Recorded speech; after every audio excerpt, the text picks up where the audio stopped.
Dear viewers, welcome to another edition of your Nimasa this week. In this edition, I'll be speaking with the President General of the Maritime Workers Union of Nigeria in this special interview segment of the Nimasa this week. Comrade Francis, congratulations to you on your election as the new President General of the Maritime Workers Union of Nigeria. Thank you. You're welcome. Yes. So we're here to discuss with you on some of the issues in the maritime industry and to get to know your view and your buy-in. We know that before now, sir, there had been a clamor for the Ministry of the Marine and Blue Economy to be created, right? So what's your take on the creation of this ministry and the impact on the maritime sector in Nigeria? First and foremost, I need to thank Mr. President for having the mindset even create the blue economy. Because this is the only first time where a ministry is not directly responsible about the industry. Because it is now that the industry players, now they now know that yes, this is our ministry that we can run into. This is the ministry that who has, especially with guidelines and policies have already been made. So for me, it's a boost to the industry. It's a win-win for the industry. It's for the players and for those who are in the sector that who wants to do marine business should not know that yes, we have a ministry that federal government have created, which is the Marine and Blue Economy Ministry, which is directly in charge of the marine activities in the industry. Well, thank you so very much, sir, for this response now. Yes. Now that we have the ministry, sir, I think it's been over for almost 2 years now that we had this Ministry of Marine and Blue Economy. What is your assessment, of the ministry, in the blue economy industry, and of course, and Nimasa's responsibility as, as an agency also to drive, the blue economy? What do you think is happening? For me, as Maritime Workers Union of Nigeria, we is deeply involved in the industry, in the sector, from all aspects. We see a future is bright for the industry because if we look at right now the things that the federal government is doing through the ministry to the industry and through its agency, Nimasa, there are a lot of things that right now are going on, which in the nearest future it will going to manifest, which the industry will going to get its own boost because the federal government is not trying to not do what is right for Nimasa to be able to take the lead of the industry, for Nimasa to be able to show that yes, they can do it. And for we, so far so good, as of today, we give kudos to Nimasa because it is now that we have seen that they want to work with the trade union and with every stakeholders to be able to achieve the desired goal for Mr. President. That's very good. Thank you very much for that commendation for Nimasa. We are quite elated about that. But now, collaboration is very key to achieving, this blue economy and the industry to become, to get to that place that Mr. President is driving the industry to, right? So now, there must be collaboration between Nimasa and other sister agencies, and of course, the Maritime Workers Union of Nigeria and other associations. Now, what's your take about the level of collaboration in the industry as of today? For me, I will equally still tell the Ministry of Blue Economy and also Nimasa to still go into deeper with collaboration of state governments, okay, who are literally states whom this blue economy is affected.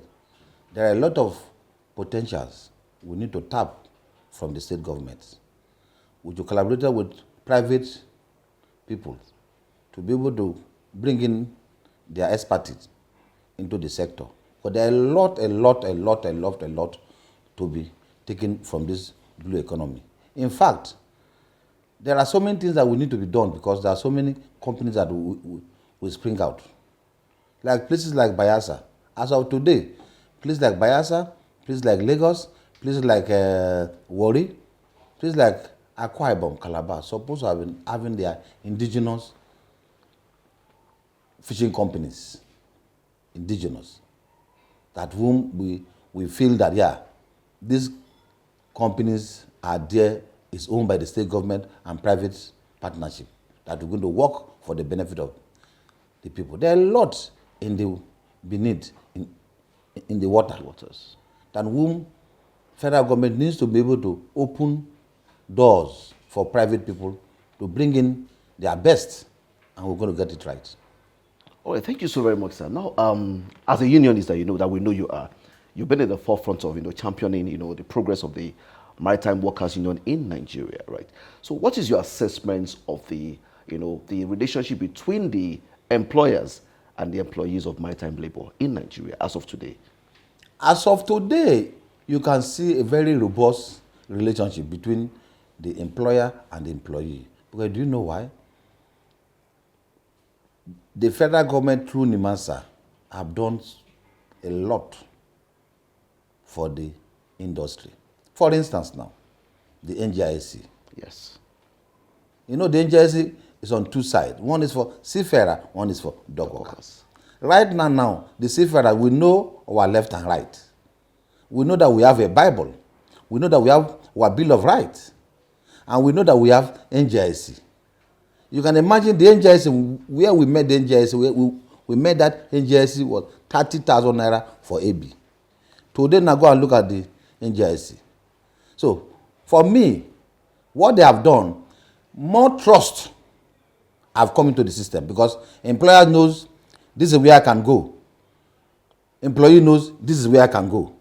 That issue of trust, that there was no document in between two of us, is no longer there again. So, go to even dock worker. With the NGIC now, every dock worker knows their left and their right, because they know that I have a document that binds between me and you. But even the employers, now, they too, they can know that, yes, fine, there's a document that is binding us. So there is more peace that have come to the sector because of this improvement, because of these innovations that Nimasa have put in place through the federal government. Thank you so very much, and Comrade Francis Bunu, sir. You said something about the peace in the industry, which that was going to be my next question anyway.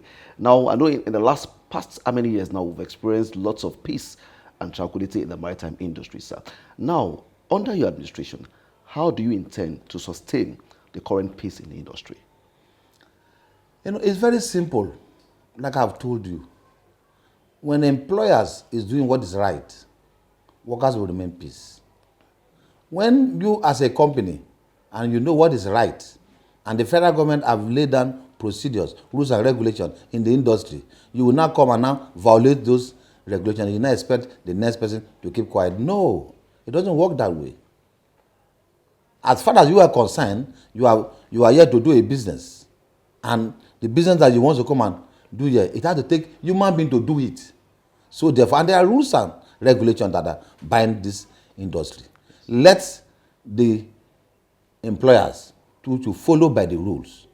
We employ you to go to follow by the rule, and there will be peace in the industry. And we are sure that the peace that have come to the industry have come to stay. Have come to stay. Business owners, industry players, everybody should know that the peace have come to stay. As far as all of us knows our right, as far as all of us knows the boundaries, the peace have come to stay. Thank you so very much. Dear viewers, as you can hear, I've been speaking with Comrade Francis Bunu, the President General of the Maritime Workers Union of Nigeria, and he has assured that the peace has come to stay in the industry. Now, Comrade Francis, you are new on the saddle. We know you have been in the industry for a long time now.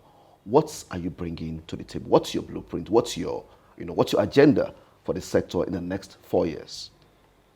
Our agenda in the next 4 years is that, first and foremost, the peace will be sustained. Secondly, the workers' rights should also be sustained. Thirdly, from the management angle, their business needs to be sustained. All encompass that we are bringing peace and also stability, and to make sure that let workers should be able to have their right. The issue of workers today we will take laws into our hand because we don't have where to talk to or people to talk to, or we don't have rules and regulations. No, it has come to an pass. But for we want to make sure that let workers should be able to have the desired pay that they they desire, that can be able to have a living wage, can be able to, that can be able to take them to go to the market, and they can be able to what? Smile home. No, like you said, there's a saying in our place that said, a worker is worthy for his what? Wage. So therefore, if I'm doing a job for you, I should be able to get the right pay. That is why we are here for.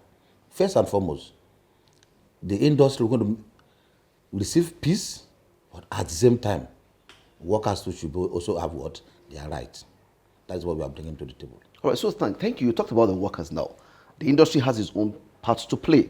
What is the part of the worker to ensure that the industry also sustains the peace in the industry? I, as a part of the workers, there are rules and regulations that are binding me. The job said I should come to work by 6. I should be there by 6. If they said I should close by 5, I should close by 5. If they said I should not steal, I should not steal. If they said I should not quarrel, I should not quarrel. If they said I should not take a call, I should not take a call. Anything that had to do with the job that will not make the employer to have that desired goal of his business, meaning you are an enemy to that business. So therefore, we will not do those things that will now portray us as an what? Enemy, as being as workers. So we will not do those things that will not put us into trouble, because we will be going to doing a lot of sensitization to all our members at the key apron across the country that we are workers. We should be respected. If we respect ourselves, the industry player will also what? Respect us. Because why? We are looking after people's multi-million naira business at the key apron, at the sea. You can imagine what we are working for. It's for people that who has this business are not just kobo business. They are not naira and cocoa business. They are billions of naira dollars that who are in this business. It is we that are managing it. If we don't respect ourselves, how can we manage this business? So we need to let ourselves to know that the industry is now moving. There are rules and regulations every day by day. So therefore, we should be what? Follow it and abide by it. By doing that, the desired peace will come to stay. Thank you very much, Comrade Francis. Again, you talked about sensitization, right, which is a very key aspect, to drive the industry. And of course, you cannot do this alone. You have to partner with Nimasa, Shippers Council, NPA, and all other, government agencies in the ports sector or in the maritime industry. Now, how do you intend to go about these sensitization exercises to make sure that people understand, especially now that we have a blue economy ministry, so people understand the essence of the blue economy, and of course, also keep the environment safe, because safety of the environment is part of blue economy, to ensure that there is a sustainable development in the maritime sector. How do you intend to carry out these sensitization exercises, sir? Yeah, what we have a listing parastatus that the federal government have already put in place in the marine sector. Nimasa, NPA, NIWA, Shippers Council. All of them, they have very robust relationship with this union. And they know that when this union is talking about sanitizing the people, they know what this union is talking about. And that atmosphere will always be created among the agencies and the union for us to be able, and also even key players. It's not just the agencies. What about those key players are in the industry? If the industry remain peace, if people know their left and right, it is good for their business. So we're going to collaborate with everybody that whom we feel that can drive this crusade to the grassroots, to the key apron, to the common man in the street. Very good. Now, away from the sector now, we are going to the international level now. Nigeria, through Nimasa, will be contesting the Category C elections at the IMO. What's your take on this? My take on this is long overdue. It's long overdue. But we thank Mr. President for taking the bold step through Nimasa and through the Blue Economy Ministry. We thank Mr. President and also the Minister for them to take the bold step, because it's long overdue. We are the giant of Africa. Yes, sir. We are the giant of Africa. We should be able to set the pace before any other African country. Because what we cannot do, no African country can do it when it comes to the action. So therefore, it's long overdue. What do we need? What do we need? We have a very strong ministry, which is blue economy, and we have a very strong parastatal, which is what? Nimasa. Yes, sir. NIWA is there, MPA is there, Shipper Council is there. We will drive the industry for us to get our desired goal. So therefore, what stops us there? One day, we should even become even the head of what? ILO. We should be able to tell the world that yes, we can do it as Nigerian. And I'm sure we can do it. So meaning it's long overdue. What do you want, sir? For instance now, go to Manoron. That even takes me to that now, sir. We have the best schools in Africa. Geographical location, we have the best. Manpower, we have the best. So what stops us? So it is long overdue, sir. Thank you very much for letting us know it's long overdue. So we want a word from you to our stakeholders out there to support Nigeria and Nimasa to win this election in categories so that our stakeholders in Africa can hear the voice of the President General of the Maritime Workers Union. What do you have to say to them about Nigeria contesting for the category C, sir? Yeah, we are telling not just the stakeholders in Nigeria, the stakeholders in Africa and in the world For the continent, yes. of the continent that Nigeria is a very vital brother in the house. Nigeria is one of the people that the continent will always be proud of, and we will not let them down. As far as we are concerned, we will not let them down. That Nigeria is being known to set the goal, the desired goal for Africa. So for us to get the seat, it's not something that we're going to let Africa down, but because we are the big brother of Africa, and will remain the big brother of Africa. Look at, for instance, look at the Gulf of Guinea now.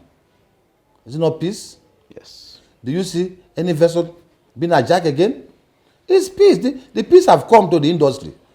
So therefore, we deserve that. And we are telling the entire globe, please support us, support Nigeria to get that seat. Thank you. So talking about the 2025 Day of the Seafarer, the theme is our ocean, our obligation, our opportunity. What are the opportunities in the oceans? The opportunity in the shipping industry, mostly the ocean, is enormous.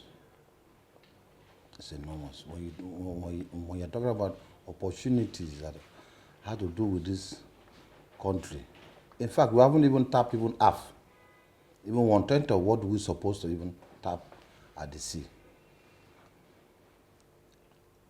For instance, you are only seeing sea as just for only to carry crude, or maybe to carry maybe vessel from one country to another country. No, it goes beyond that.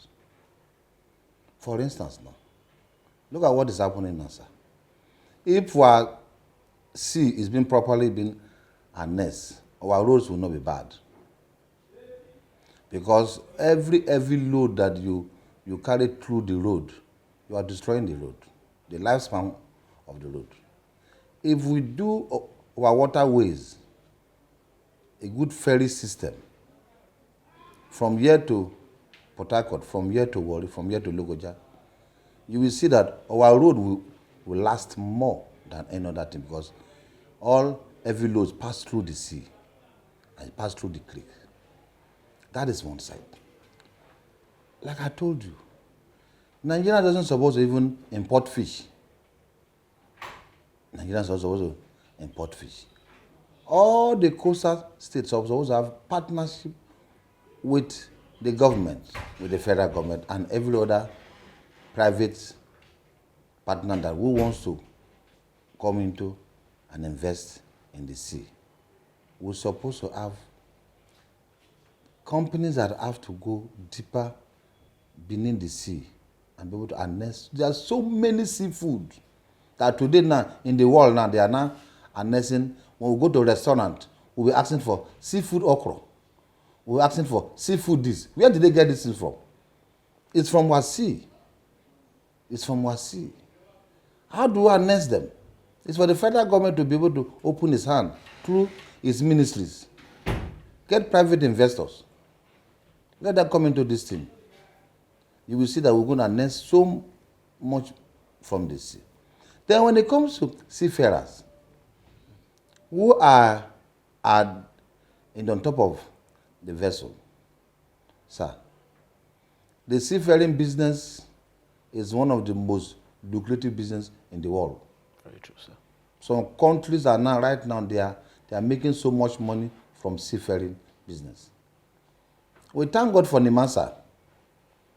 Through federal government have been able to bring in this issue of training seafarer, mostly the cadet, in the international world. And Nigeria, I'm sure, when it comes to that aspect of it, they have done very well because we have trained so many cadets. All of them will still go to the sea. Anything that you do as a country when it comes to the sea, it will create job for the timid youth. So what we are saying that what we can get from the sea is more than what we are getting in our shore. There are so many things that we can do. For instance, NASA, in a vessel we have 3 departments.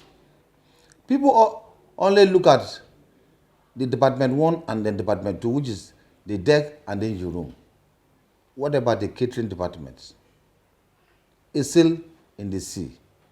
How many people with Nigerian government will train to catering school that who can become seafarers, that we're going to manage vessels across the globe? We have not deep into that.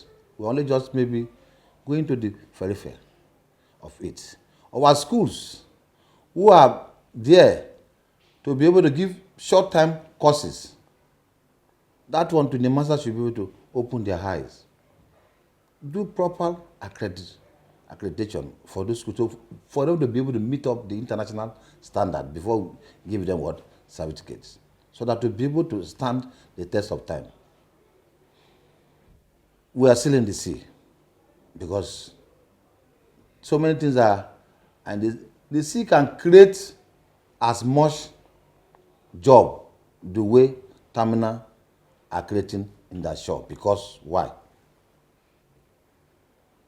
You are looking at only vessels. What about platforms? What about rigs? What about tankers? What about divers? Who dive beneath the sea? Have we announced those ones? No. So the day of Seafarers Day, the topic for that day is the right topic for the seafarer because there are more to harness in the sea. So, sir, on a final note, sir, talk about the obligations. What's now the obligation? Because we need to keep our seas safe, secured. We need to keep our environment also safe because we notice that whatever happens in the sea starts from the land. If we don't take care of the land, it's going to affect the seas. So what do you have to say about the obligation of the common man on the streets to ensure that our oceans are safe and clean? So, first and foremost, let us give the right job to the right people. How many times, if we look at it, we have given the job, like for instance, NASA, water essence. We are the one that will apply these routes. But you are giving water essence to clear water essence, but you are giving it to another people that who will not even do the job. And do you want that sea to clean? No. What about those that who are living beside the seashore? Where is the awareness that you have created for them, that for them to keep the land safe before it will not get to the sea? We need a lot of campaign awareness in the street for us to keep our waterways safe. And we need to do the right thing. Give the job to the right people and at the right time and supervise it to the later. That will make our sea clean. Thank you, sir. So what is your word for the seafarers, the Nigerian seafarers today, as regards the celebration of the 2025 Day of the Seafarer? My word for the seafarer at the regard of the 2020 celebration for the seafarer for the entire globe, that a new dawn has come. Every seafarer who knows their honor should know that the union is there for them. That whatever thing that they feel that is bothering them, let them see the union and the government as the place that they can always report their activities to. Then whatever thing that when we feel that the employer are not doing right, there are channels and there are lines out there for seafarers to contact us and let them not do what will make the employer to lose their business, because without the business, no employment. No employment, no job. Thank you. And on the final note, sir, what's your word for Nimasa as regards to the Day of the Seafarer? My word for Nimasa, let us not do it as the usual way again. Let us turn the table. Let the Seafarers Day should impact the common seafarer that who is in the sea at the key April. Thank you. Thank you so very much. I'll be speaking with Comrade Francis Bunu, the President General of the Maritime Workers of Union of Nigeria, and he's speaking to us on the 2025 Day of the Seafarer, which is titled Our Ocean, Our Obligation, and Our Opportunity. And he has said it all, that it's a new dawn for the Nigerian seafarers. And of course, he expects more from the government. As government plays their role, they also play their role. And it's a wrap on this segment. My name is Femi Kumuyi. I remain your host.